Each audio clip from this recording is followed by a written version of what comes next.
चलिए, very good evening to all of you. Make it fast, फटाफट एक बार पिछला पढ़ लीजिए।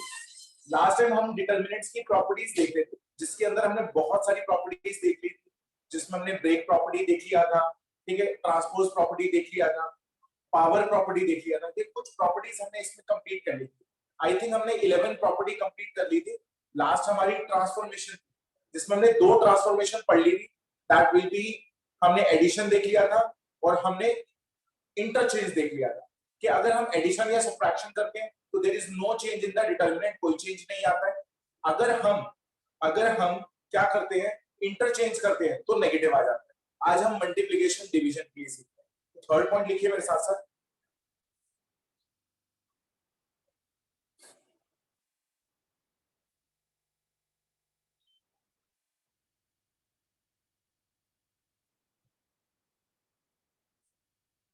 चलिए फटाफट लिखिए।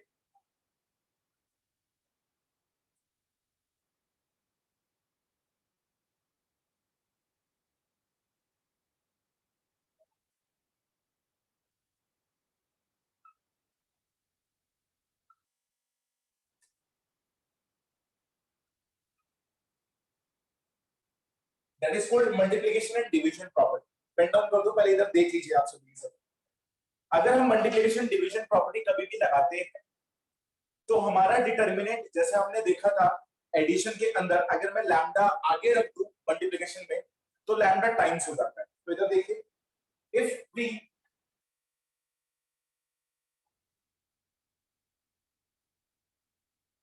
मल्टीप्लाई और divide any determinant,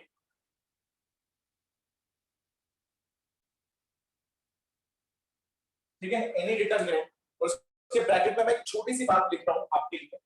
any determinant और एनी रो और कॉलम। अब मैंने यहाँ पे रो और कॉलम क्यों लिखा है कि आपको अभी आगे चल के समझ में आए। एनी रो और कॉलम डिटर्मिनेंट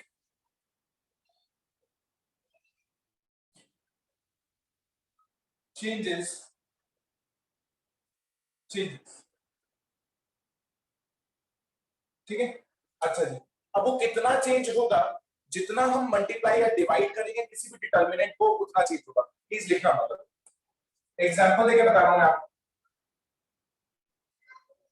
मैंने अगर यहां पर लगा दिया that is are I lambda are आई, ठीक है, या फिर मैंने सी जे लैम्डा सी आई। अगर मैं ये लगाता हूं तो मेरा जो नया डिटर्मिनेंट होगा, ठीक है, न्यू डिटर्मिनेंट होगा, वो लैम्डा टाइम्स ऑफ पहले वाला हो जाएगा। यानी अगर मैं लैम्डा से मल्टीप्लाई कर रहा हूं तो लैम्डा टाइम्स हो जाएगा, लैम्डा टाइम्स, ठीक है। अब मुझे डिटर्मिनेंट को चेंज तो नहीं करना, तो हम क्या करते हैं, ठीक है, नोट के अंदर लिखा है, इफ v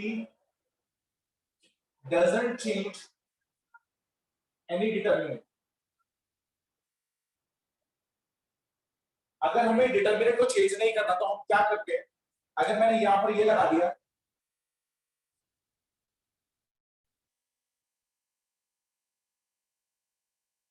तो हम क्या करेंगे, जो भी हम डिटर्मिनेंट निकालेंगे न्यू, उसको 1 बाय लैम्डा से डिवाइड करके, ठीक है, न्यू डिटर्मिनेंट निकालेंगे। ऐसे लिख रहा हूं, ठीक है। डिटर्मिनेंट को हम वैसे ही रहने देंगे, डिटर्मिनेंट को हम वैसे ही रहने देंगे, जो भी होगा A B C D lambda से डिवाइड कर देंगे। अब हमने लैम्डा से क्यों डिवाइड किया, क्योंकि अगर हम ये ट्रांसफॉर्मेशन लगा रहे हैं तो ऑब्वियस सी बात है, ये जो डिटर्मिनेंट है ना, वो लैम्डा टाइम्स अपने आप हो चुका होगा। तो अब हमें लैम्डा तो नहीं लेकर आना था। तो जब भी हम मल्टीप्लाई वाली ट्रांसफॉर्मेशन लगाएंगे तो जितने से हम मल्टीप्लाई करेंगे उसके बाहर हम उतने से डिवाइड करके पहले ही ऑलरेडी रख। अब ये वाला स्टेप कितना इंपॉर्टेंट है, अभी मैं आपको जब क्वेश्चंस कराऊंगा आपको पता चलेगा इसका इंपॉर्टेंस, ठीक है। सबसे इंपॉर्टेंट टॉपिक है ये, देख लीजिए। सर दोबारा बता दो एक बार। दोबारा बता देता हूँ, दोबारा बता रहा हूँ, ठीक है, सुनो ध्यान से। जब भी मैं ये वाली ट्रांसफॉर्मेशन लगाऊंगा मल्टीप्लिकेशन वाली, जब भी मैं जितना भी मल्टीप्लाई करूंगा डिटर्मिनेंट उतने टाइम्स हो जाता है अपने आप ही। मैं आपको भी प्रूफ भी करके बताऊंगा। तो हमें जो डिटर्मिनेंट निकालने के लिए वो बोलेगा, तो मुझे तो चेंज नहीं करना है अपना डिटर्मिनेंट, तो हम क्या करेंगे कि जब भी हम मल्टीप्लिकेशन वाली कोई भी ट्रांसफॉर्मेशन लगाएंगे तो हम जितने से मल्टीप्लाई कर रहे हैं बाहर उससे उतने से डिवाइड कर रहे हैं। अब मैं क्या बोल रहा हूं सुनना ध्यान से, मैं एक एग्जांपल देके आपको बता रहा हूं।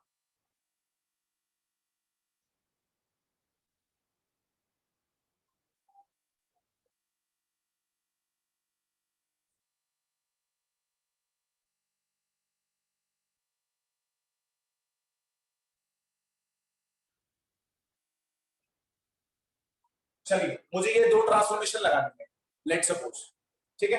तो मेरा, मुझे ये बताइए मेरा न्यू डिटर्मिनेंट क्या हो जाएगा, बताइए।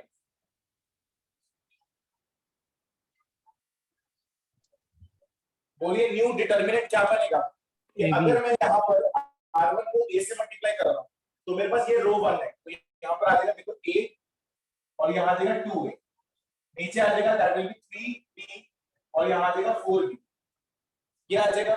पर मेरा तो डिटर्मिनेंट को मुझे चेंज नहीं करना है, तो मैं A और B से पहले मल्टीप्लाई कर चुका हूं ना, तो मैं यहाँ पर बाहर लिखूंगा 1/A। अब तुम इसका आंसर निकालो या इसका आंसर निकालो, सेम आएगा। आप ट्राई करो, करके दिखाओ, इधर देखो ऊपर वाले का आंसर आ रहा है दैट विल बी 4 - 6 -2, इसका सॉल्व करके देखो that is 4AB - 6AB that is 2AB - 2AB, और AB से डिवाइड करूंगा तो -2 आ जाएगा। तो हमें डिटरमिनेंट अगर चेंज नहीं करना है तो जितने से हम मल्टीप्लाई कर रहे हैं उसके बाद हम उससे डिवाइड भी कर देंगे अपने आप, ठीक है। अब यस सर। क्लियर है, ठीक है। उतार लो, क्वेश्चन की फॉर्म में हम अभी सीखेंगे, टेंशन मत।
चलिए नेक्स्ट प्रॉपर्टी सर देखते हैं, ठीक है।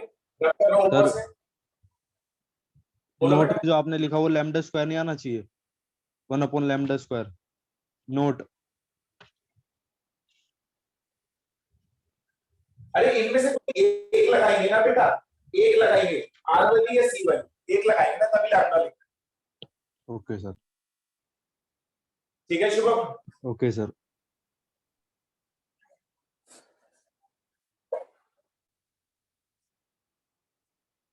चलिए next property is also very important, I think 11 हो चुकी है, 12th नंबर है।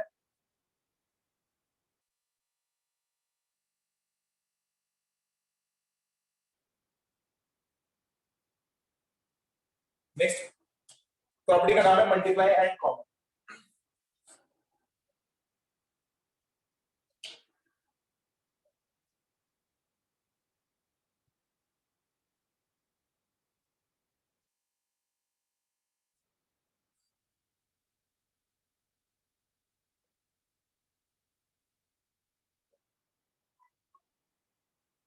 ध्यान से सुन लीजिए पहले फिर लिखना, मैं अब कर रहा हूं पूरा।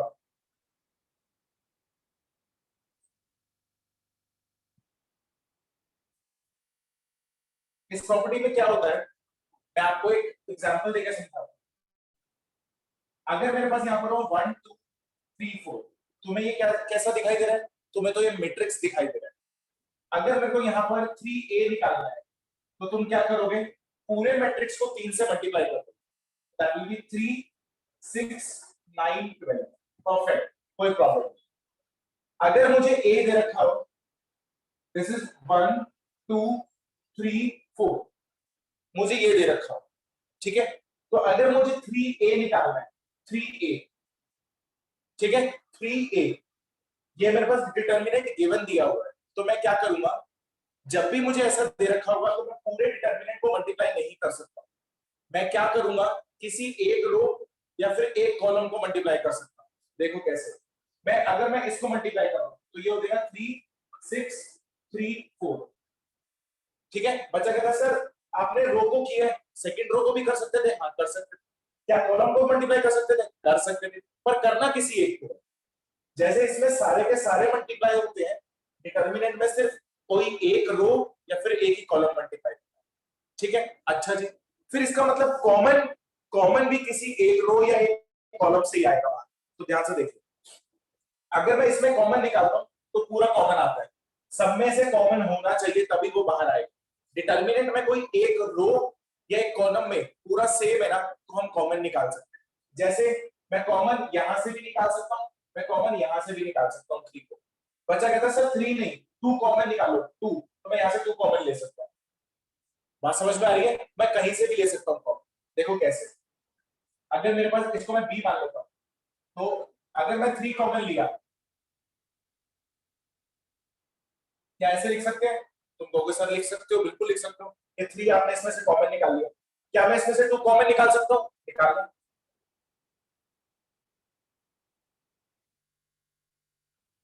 ठीक है, अब इसका डिटर्मिनेंट निकालो, इसका डिटर्मिनेंट निकालो, बात सेम ही है। तो अगर हमें कभी भी कॉमन निकालना है या मल्टीप्लाई करना है तो कोई एक रो या एक column multiply, in case of determinant. चलिए लिखते हैं इसको।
इट्स अप टू यू कि आप किसको मल्टीप्लाई करते हो, किसको डिवाइड।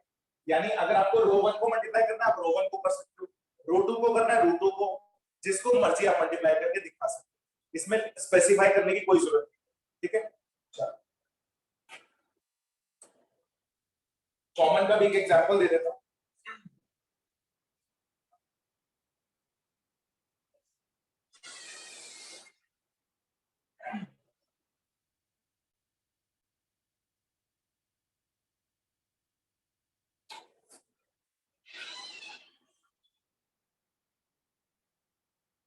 ठीक है, ये हमारे पास मैट्रिक्स है। तो ए अगर मैं कॉमन लेता हूं, तो अगर मैंने यहाँ पर 2 कॉमन लिया तो यहाँ पे बचेगा 2, यहाँ पे 4, यहाँ पे 3, यहाँ पर 5। ठीक है, इसके नीचे मैं ये लिख रहा हूँ कि क्या है कॉमन। ठीक है, मैट्रिक्स में जब कॉमन आता है तो पूरी मैट्रिक्स से आता है, मल्टीप्लाई होता है तो सारे मल्टीप्लाई होते हैं। अच्छा जी, अब इसमें मैंने एक रो मल्टीप्लाई किया तो उसमें कॉमन भी एक ही से आए, तो देखते हैं फॉर एग्जांपल।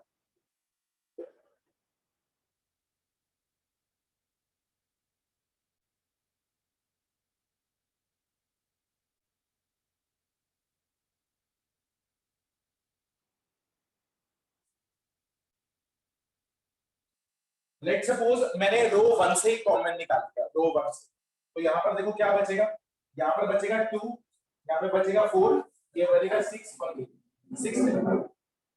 ठीक है, ये एग्जैक्टली सेम रहेगा, जो पहली वाली है पहला, उसी में से कॉमन निकालना है। ठीक है, तो मैं लिख भी देता हूँ आपके, डिटरमिनेंट है। ठीक है, और मैंने कॉमन इसमें से,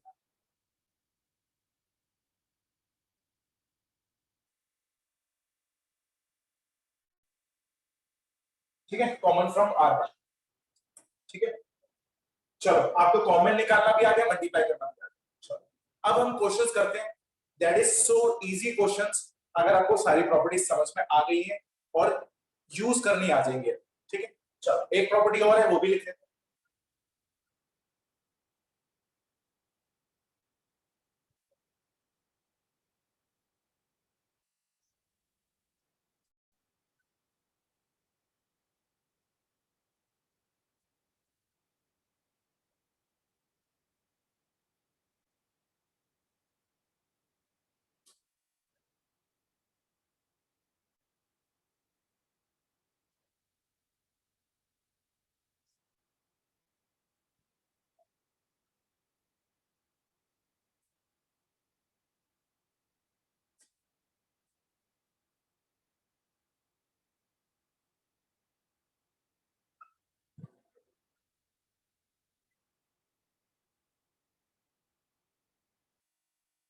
ठीक है, इसका नाम मतलब है को फैक्टर मैट्रिक्स, को फैक्टर मैट्रिक्स।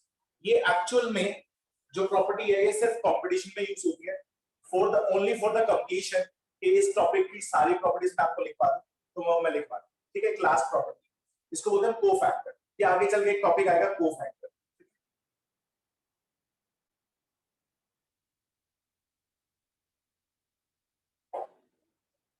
आप बस इतना लिख लीजिए इसके लिए।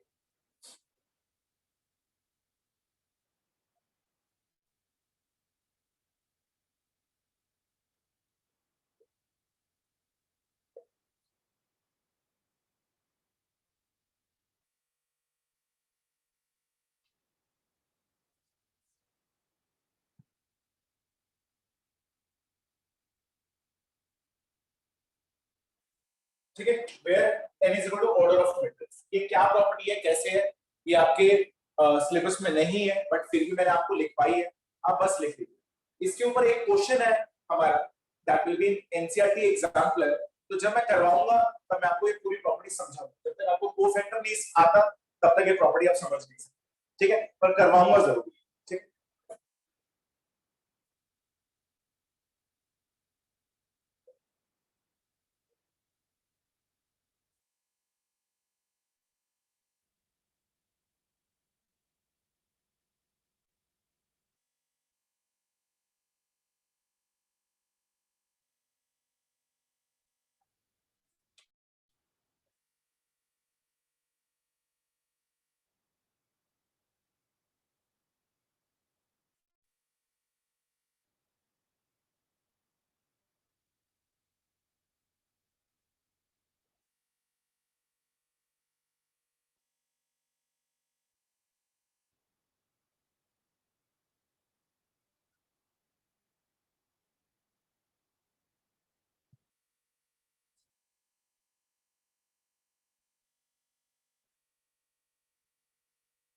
चलिए अब कर रहा हूं मैं। सर एक सेकंड।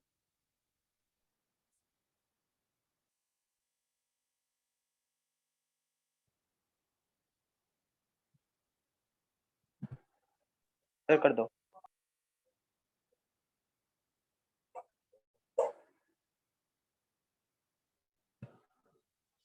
पेन डाउन कर दो और मुझे देख लो, ठीक है? इधर सीखो बस, एक क्वेश्चन से आपको बहुत कुछ सीखने को मिलेगा। Pen down.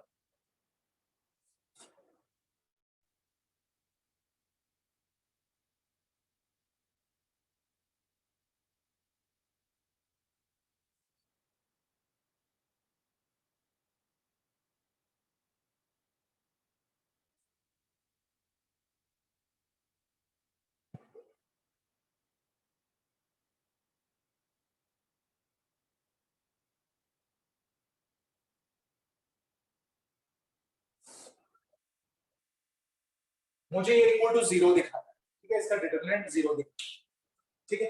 मैं इसके साथ लिख भी रहा हूं बाय यूजिंग प्रॉपर्टी,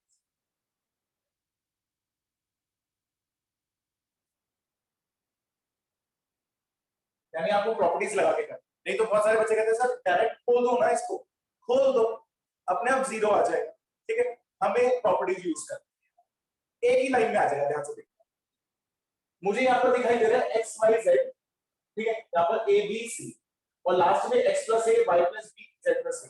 थोड़ा सा इन क्वेश्चंस में आपको दिमाग लगाना पड़ेगा, और जिसकी समझ अच्छी है कि वो क्वेश्चन को ध्यान से पढ़ रहा है तो उसका आंसर आराम से बनेगा। अगर मैं इन दोनों रो को ऐड कर लेता हूँ, ठीक है? इन दोनों रो को ऐड कर लेता हूँ तो एग्जैक्टली मेरे ख्याल से R3 बन जाएगा। तो देखो मैं कैसे लिखता हूँ, डिटर्मिनेंट को हम एक्चुअल में डेल्टा से भी लिखते हैं, ठीक है? किससे लिखते हैं? डेल्टा से। तो मेरे पास डेल्टा दिया हुआ पहले,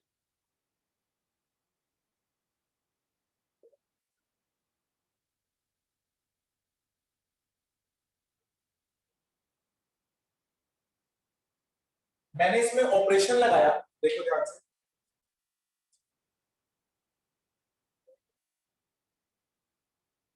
मैंने R1 के अंदर क्या किया, R1 प्लस R2 को ऐड कर दिया, R1 प्लस R2 को ऐड कर दिया। मैंने कहा R1 के अंदर इन दोनों को ऐड करके रख, ठीक है जी? एडिशन या सबट्रैक्शन से कोई चेंज नहीं आता है, डिटरमिनेंट वैसा ही रहता है। तो देखो मैं क्या लिखूंगा, डेल्टा इज इक्वल टू में,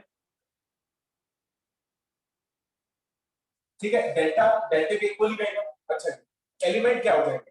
एलिमेंट हो जाएंगे इन दोनों को ऐड करके इसमें, this is x plus A y plus B और z प्लस सी।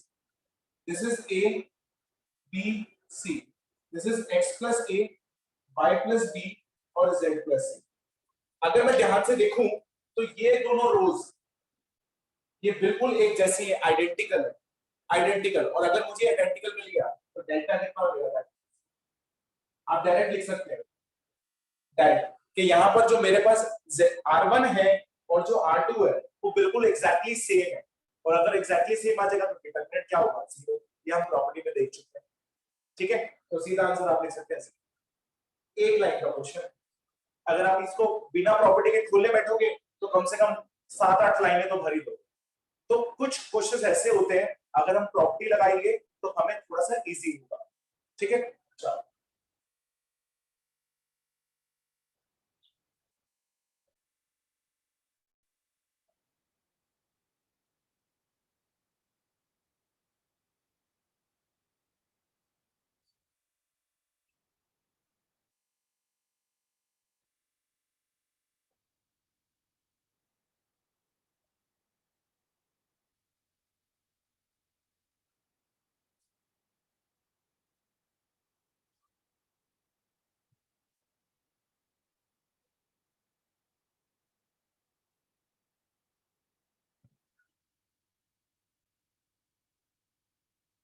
थोड़ा दिमाग लगाओ,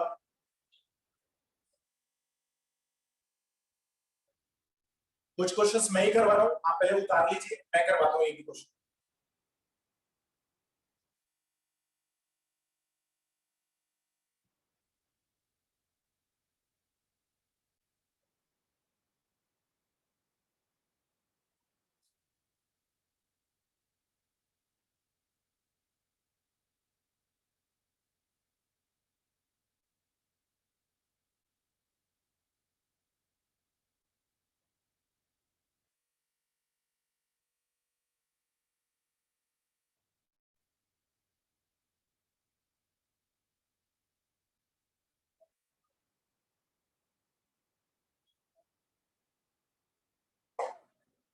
चलो एक बार इसको ट्राई करके देखते हैं। इस क्वेश्चन को कैसे सोचेंगे? R2 माइनस R1 कर देंगे।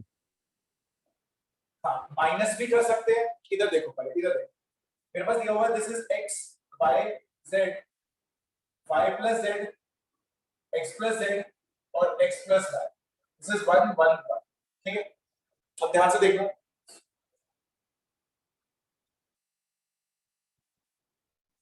अगर मैं थोड़ा सा ध्यान से देखूं यहाँ पर, तो मेरे पास x है। अगर मुझे x plus y plus z बनाना है तो x गिवन दिया हुआ है, y z तो नीचे दिया हुआ है, यानी इसमें कमी थी y और z की, वो हम पूरी कर लेंगे। यहाँ पर y दिया हुआ है, यहाँ पर कमी किसकी है? x और z की, वो नीचे दिया हुआ है। यहाँ पर z दिया हुआ है, कमी किसकी है? x और y की। तो हम एक काम करते हैं, हम R1 के अंदर ही दोबारा से R1 प्लस R2 को ऐड करते हैं। मैंने फिर से वही लगाया, तो मेरे पास डेल्टा कितना हो जाएगा? ऊपर आ जाएगा, देखो x plus Y plus z। ठीक है जी, दोनों को ऐड करके R1 में लिखना है। अच्छा जी, इधर भी आ जाएगा x plus Y plus z। अच्छा जी, यहाँ पर z दिया हुआ है, इन दोनों को ऐड करूंगा तो यहाँ पर भी आ जाएगा x plus Y plus z। इसको एग्जैक्ट लिख देते हैं।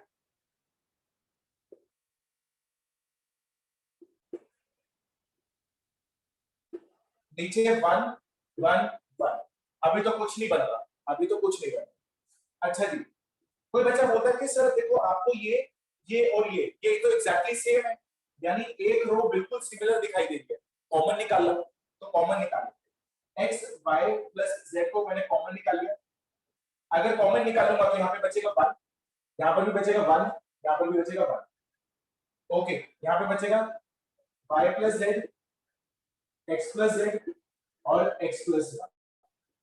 नीचे बचेगा 1 1 1। अगर मैं फिर से देखूं तो मेरा रो 1 और रो 3 फिर से क्या होगी? Exactly same. तो मेरा डिटरमिनेंट कितना आएगा?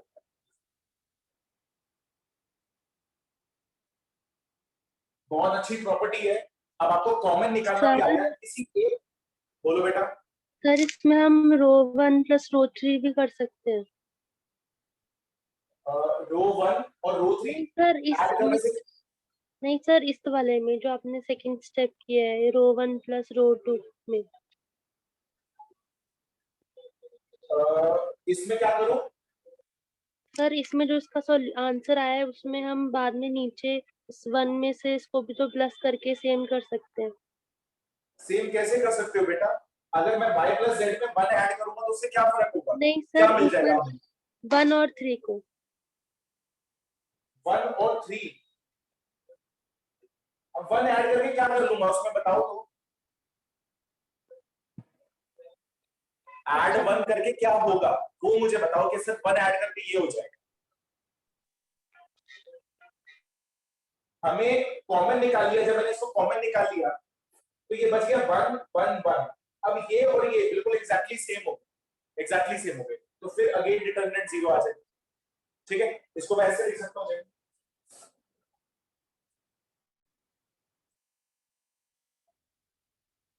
ये तो चल ही रहा है और इसका आंसर कितना आ रहा है? एप्लीकी 0। तो डिटरमिनेंट कितना आ जाएगा? अब बोलो काशवी, तुम क्या बोल रहे थे कि हम क्या करें?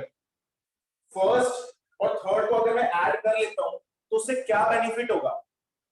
उसमें बस 1 और ऐड हो जाएगा, फिर बाद में कॉमन निकाल लूंगा, फिर से वही 1 1 1 आएगा, आंसर तो वही बनेगा ना। तो शायद वो समझ में आया? कह रही है। Yes sir. नहीं आया तो बोल दो, मैं स्टेप आपको करके दिखा देता हूँ, वो वाला जो आप बोल रहे हो मैं करके दिखा देता हूँ। नहीं सर, अब मैं समझ गई, वो मैं किसी और तरीके से सोची। ये भी इजी क्वेश्चन था। ठीक है, अब हमने क्या स्टेप लगाए? दोनों को ऐड किया, 1 1 1 बना लिया, दोनों 0 कर दिए। सर बोलो बेटा। सर हम R1 को सीधा 1/R1 कर सकते हैं? दोबारा बोलो, दोबारा बोलो। R1 को 1/R1। नहीं नहीं नहीं, ये कोई आप जो भी ट्रांसफॉर्मेशन लगाएंगे वो R1 बाय कोई नंबर होना चाहिए, 1 अपॉन में R1 नहीं कर सकते। ठीक है, कोई भी मैट्रिक्स नीचे नहीं आ सकता, कोई नंबर से डिवाइड कर सकते हो वो चल जाएगा, बट कोई मैट्रिक्स से डिवाइड करो वो नहीं चलेगा, ठीक है। ओके।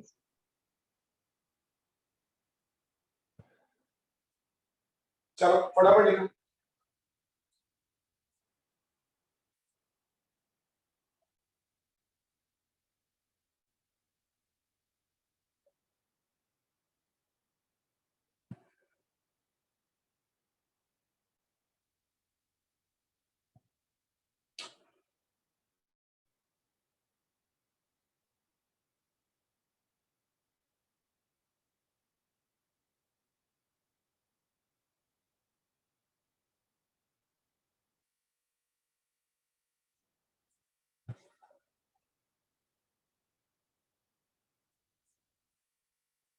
ये क्वेश्चन बहुत इंपॉर्टेंट है, इजी है, बहुत इंपॉर्टेंट। सर बोलो बेटा। अगर हमें कॉमन नहीं निकालना है तो हम 2 बार ट्रांसफॉर्मेशन लगा सकते हैं। आप जितनी मर्जी ट्रांसफॉर्मेशन लगाओ, अभी तो हम ये तो बहुत छोटे छोटे क्वेश्चन कर रहे हैं, अभी हम बहुत सारे क्वेश्चन कर रहे हैं जिसमें ट्रांसफॉर्मेशन बहुत ज्यादा होगी। 2 बार क्या करते हैं बताओ, क्या करते हैं? दोबारा से R2 में R1 प्लस R2 लगा देते हैं। तो पहली R1 प्लस स्टेप में R2 लगा देते हो, हाँ? एक ही साथ यहाँ पे लगा देते ना, जहाँ पे लिखा आपने R1 is equals to R1 plus R2, इसके साथ एक और लगा देते हैं ट्रांसफॉर्मेशन, R2 इज क्या इक्वल्स लगा टू देते हैं? R1 plus R2। नहीं नहीं, सुनना ध्यान से। जब तक लेट सपोज मैं यहाँ पर क्या कर रहा हूँ, R1 के अंदर कर रहा हूँ R1 प्लस R2, और तुम ये बोल रहे हो अब ये लगा दो R2 R1 प्लस R2, ठीक है, प्लीज ध्यान से सुनना। ये अभी यहाँ पर R1 यूज नहीं हो सकता जब तक ये चेंज ना हो जाए, जब तक ये चेंज ना हो जाए तब तक नहीं लगा सकता, क्योंकि जब ये चेंज होगा तभी तो वो यहाँ पर यूज हो सकता है, तभी वो यूज होगा। यानी जब किसी एक पर ऑपरेशन हो रहा हो, मैं बहुत धीरे बोल रहा हूँ, सुनना ध्यान से, जब किसी एक पर ऑपरेशन हो रहा हो तो वो किसी और ट्रांसफॉर्मेशन के अंदर यूज नहीं हो सकता। Is that clear? अब मैं आपको एक एग्जांपल देके बताता हूँ, किसी एक की हड्डी टूट गई है, ठीक है, अब तुम ये कह रहे हो कि उसको दौड़ाना शुरू कर दो, जब तक उसकी हड्डी ठीक नहीं हो जाती तब तक मैं उसको किसी रेस में नहीं भेज सकता हूं। तो जब किसी पे ट्रांसफॉर्मेशन नहीं हो जाती पूरी कंप्लीट तो मैं किसी और के अंदर यूज नहीं कर सकता हूं, ठीक है। हम 2 ट्रांसफॉर्मेशन लगा सकते हैं, अगर आपने इनवर्स मेरे से सीखा हो, इनवर्स वाला टॉपिक, तो मैं इकट्ठी 2 ट्रांसफॉर्मेशन लगाता हूं, इकट्ठी। अब मैं समझाता हूं, वहां पर मैंने एक पॉइंट बोला भी था आपको, मैं लगाता था, लेट सपोज मैंने R2 के अंदर लगाया तो R2 माइनस R1 कर, मैंने R3 के अंदर लगाया R3 plus choice of R1, मैं R2 और R3 के अंदर R1 को यूज कर रहा हूं, R1 पे कोई ऑपरेशन नहीं हो रहा है। अगर मैं R2 पे ऑपरेशन कर रहा हूं और R3 में मैं R2 को यूज कर लूं, R2 को मैं यहां पर लिख दूं बाय चांस, तो ये गलत है। जब तक वो कंप्लीट नहीं हो जाता तब तक मैं यहां पर नहीं लिख सकता। Shubham, is that clear? Yes sir. ठीक है, अगर मुझे 2 इकट्ठी लगानी है तो मैं लगा सकता हूं, पर बेशक जो ऊपर लिखा हुआ है वो इसमें यूज नहीं होना चाहिए, तो मैं यहां पर R1 लिख सकता हूं, वो चल जाएगा, क्योंकि R1 पे कोई ऑपरेशन नहीं हो रहा है, ठीक है। Okay sir. चलो देख लो, अच्छी बात है, ऐसे ऐसे क्वेश्चन तुम पूछोगे तो शायद मैं आपकी क्लैरिटी को और अच्छा बेटर कर सकूं, ठीक है, बहुत अच्छा लगे, कर सकते हैं या नहीं। चलो एक और क्वेश्चन,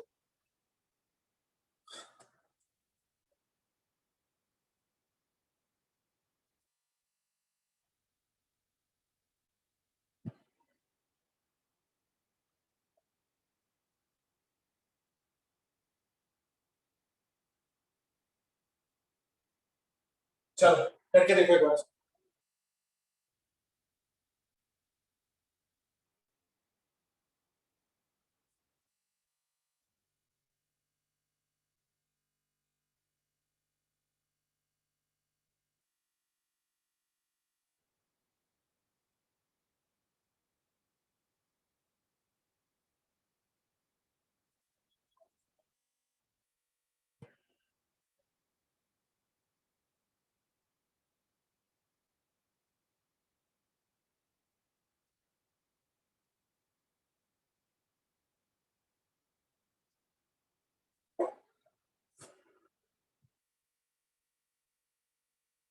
चलो मैं करके दिखाता हूँ, टेंशन मत लो, बहुत सारे क्वेश्चन पहले मुझे ही कराने पड़े सर आर क्योंकि वन सब में अलग अलग लॉजिक है।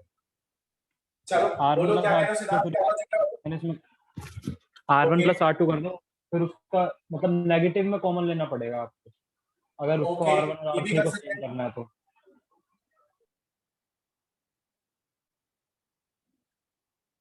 इधर देखो मैं क्या लॉजिक लगा रहा हूँ, मैं यहाँ पर लगा रहा हूँ that is R1 plus R2 plus R3। ध्यान से देखना, अब तुम कहोगे सर आपको कैसे लॉजिक याद रहता है, इधर देखो कोई बात नहीं। अभी बहुत सारे क्वेश्चन कराऊंगा, आप भी घुमाना सीख लो। मुझे यहाँ पर दिखाई दे रहा है कि अगर मैं a प्लस बी में b माइनस सी ऐड करता हूँ तो b से b कैंसिल होते हैं, तो बचेगा a माइनस सी। अगर उसमें भी मैं ये ऐड कर लेता हूँ तो ये c को कैंसिल कर देगा, ये a को कैंसिल कर देगा। अब देखो से हेल्प क्या होगा, सारों को ऐड करो और चेक करो क्या आंसर आता है। सारों इन तीनों को ऐड करो पहले,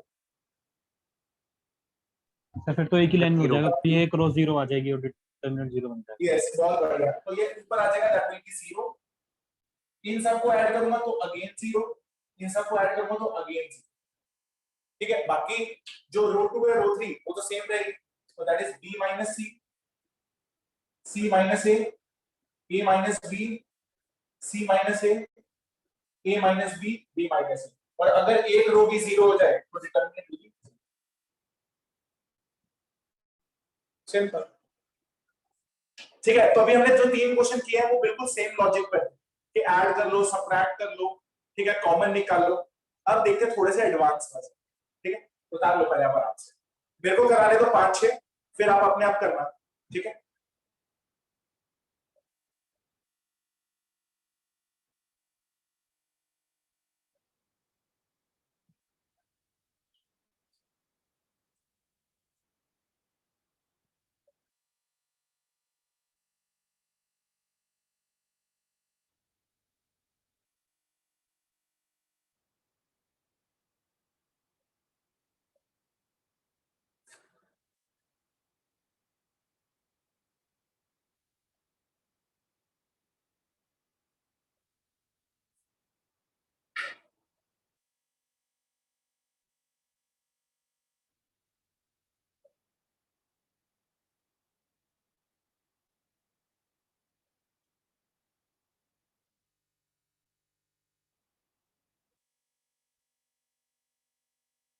चलिए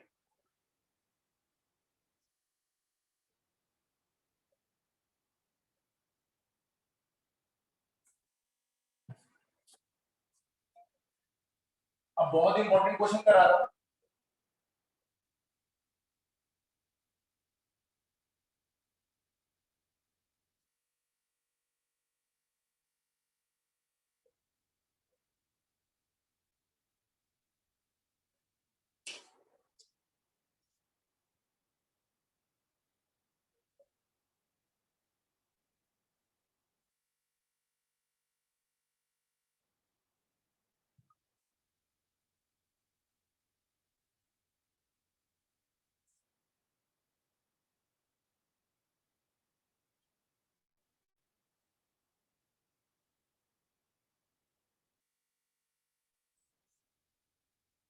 चलो मैं करवा रहा हूं ये क्वेश्चन, प्लीज ध्यान से देखो।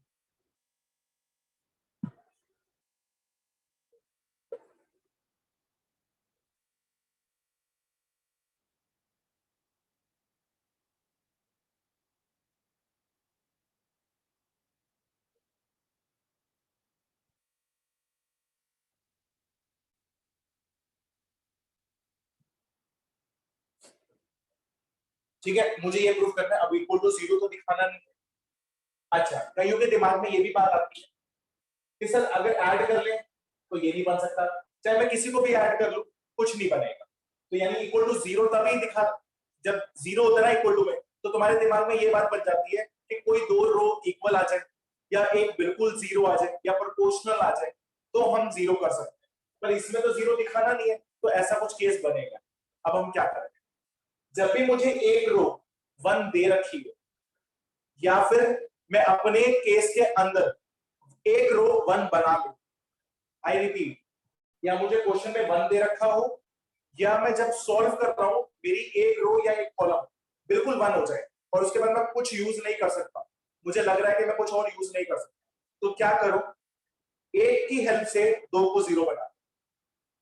सबसे बेस्ट मेथड बोल रहा हूं, सबसे बेस्ट लाइन सुनना ध्यान से। कभी भी एक रो क्या दे रखी हो, 1 दे रखी हो, या कभी क्वेश्चन के अंदर 1 बन जाए आपसे, तो एक की हेल्प से 2 को 0 कर दो। देखो कैसे, इसको बोलेंगे हम कॉलम 2, इसको बोलेंगे हम कॉलम 3। तो देखो मैं क्या करता हूं,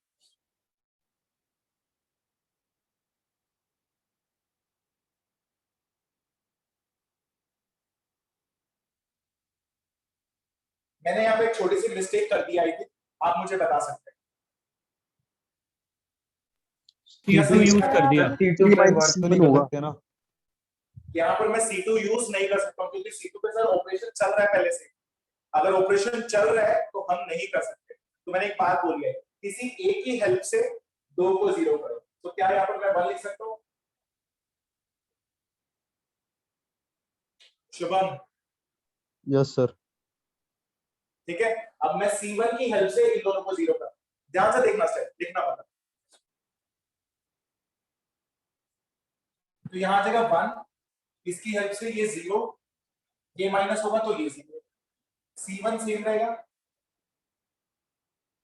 अच्छा जी, अगला क्या आएगा, B माइनस ए, तो यहाँ आएगा B माइनस ए। ओके जी, यहाँ पर क्या आएगा, C माइनस ए।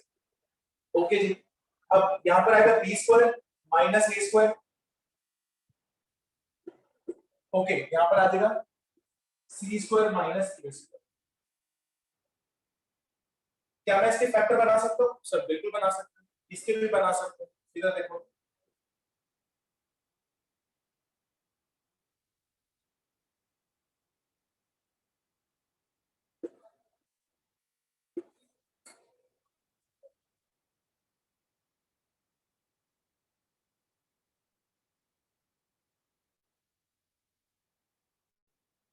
ये मेरे पास बात है। अच्छा जी, 0 में से हम कुछ भी कॉमन निकाल सकते हैं। This is b minus A, b minus A. इस पूरी कॉलम में से b माइनस ए कॉमन आ, इस पूरे में से c माइनस ए कॉमन आ रहा है, तो मैं बाहर निकाल लूं। तो देखो क्या आ रहा है, ठीक है। किसी एक रो या कॉलम में से, इस कॉलम में से b माइनस ए आ रहा है, इस पूरे कॉलम में से c माइनस ए कॉमन आ रहा है। तो देखो मैं कैसे लिखूंगा, डेल्टा इज इक्वल टू में b माइनस ए और c माइनस ए कॉमन आ गया। अब जो मेरा पास बचेगा वो कितना बचेगा, 1 0 0 1 0 0, वहां पर बचेगा a स्क्वायर, यहाँ पर बचेगा 1 क्योंकि ये कॉमन आ चुका है, नीचे ये कॉमन आ चुका है तो ये बचेगा b प्लस। ओके, यहाँ पर आ जाएगा 1 और नीचे आ जाएगा c प्लस। ठीक है जी, अब मैं कुछ नहीं कर सकता, कुछ भी नहीं कर सकता। तो अब काम करते हैं, डिटर्मिनेंट खोल दो। अब डायरेक्ट डिटर्मिनेंट, तो क्या होगा, डेल्टा इज इक्वल टू में b minus A c minus A bracket. अब मैं किससे एक्सपेंशन करूंगा, दैट विल बी रो 1 से एक्सपेंशन करूंगा, तो उसको मिलेगा प्लस माइनस प्लस। अब मैं आपको एक छोटा सा शॉर्टकट बता, अब ये मैंने दो सर, जीरो क्यों बनाई, बोलो। सिर्फ एक ही का खुलेगा ना, बाकी दो के तो जीरो ही हो जाएंगे इसमें। दोबारा बोलो, सिर्फ एक, जैसे हम सिर्फ एक ही का खुल पाएगा ना, बाकी दो के तो जीरो ही हो जाएंगे क्योंकि उनके आगे का कोफिशिएंट जीरो है जो आपने बना दिया। हाँ जी, बिल्कुल बिल्कुल बिल्कुल, यही मैं बताने की कोशिश कर रहा हूँ। अब हमने दो जीरो क्यों बनाए, जब हम डिटर्मिनेंट खोलते हैं तो हमें 3 बार खोलना पड़ता है, एक बार, 2 बार, 3 बार, यानी एक बार इसके लिए, एक बार इसके लिए, एक बार इसके लिए। तो दो जीरो बनाने का बेनिफिट क्या था हमारा, कि मुझे सिर्फ एक एलिमेंट के लिए खोलना पड़ेगा, बाकी दो तो वैसे जीरो जाएंगे, क्योंकि 0 इंटू समथिंग करूंगा 0, 0 इंटू समथिंग करूंगा 0। आप पूरा खोल सकते हैं, मैं मना नहीं करूंगा, पर मैं एक के लिए खोल के दिखा। तो 1 के लिए खोलते हैं, ये और ये कैंसिल हो जाएगा, 1 वाला मल्टीप्लाई होगा इससे, तो 1 इंटू में c प्लस ए होल माइनस 1 इंटू में b minus b plus. Open करते हैं,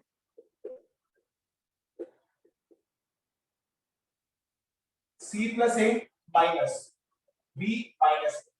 ओके, जो जो कैंसिल हो रहा है, a से कैंसिल हो रहा है, तो डेल्टा आ जाएगा b माइनस ए, c माइनस ए और C माइनस, ये हमारे पास आंसर आ गया। अब तुम बोलोगे सर ये तो मैच ही नहीं कर रहा, यहाँ तो A माइनस B आ रहा है, B माइनस C आ रहा है और C माइनस A आ रहा है, तो मैंने कहा थोड़ा सा कन्वर्जन थोड़ा और कर लेते हैं। चलो अच्छा, ये B माइनस A है, अगर मैं इसको उल्टा कर दूं तो माइनस बाहर आएगा,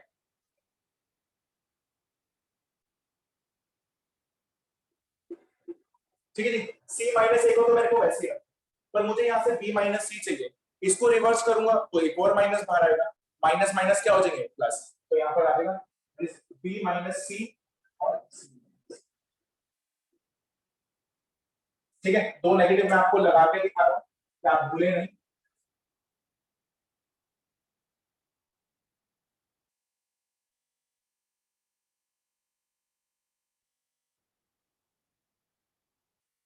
ठीक है, बहुत सारे बच्चे बोलते हैं कि सर आपने जो बोला था वो प्रूफ नहीं हुआ है, तो हमने क्या किया है, इसको रिवर्स करके लिखा है। B माइनस ए नहीं चाहिए मुझे, A माइनस बी चाहिए। अगर A माइनस बी चाहिए तो A को आगे लाऊंगा, B को पीछे, तो एक नेगेटिव बाहर आएगा। C माइनस ए मुझे एज इट इज चाहिए, फिर B माइनस C चाहिए, तो यहाँ पर C माइनस बी है, फिर से उल्टा करूंगा तो एक और नेगेटिव आएगा, उसको क्या कर देंगे, पॉजिटिव कर देंगे। ठीक है, तो इस टाइप के क्वेश्चंस आएंगे, ये भी मीडियम लेवल है, मीडियम है, बहुत इजी। अच्छा, अगर ये किसी को डिटर्मिनेंट याद हो जाता है तो that is very very good, very good. ठीक है, क्यों? 6 नंबर का क्वेश्चन कराऊंगा सिर्फ 2 लाइनों के अंदर, अगर आपको ये याद हो जाए। ठीक है, अगर नहीं हुआ कोई प्रॉब्लम नहीं है, बट कर लोगे तो अच्छी बात। ठीक है, चलो उतार दो।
चलो डन।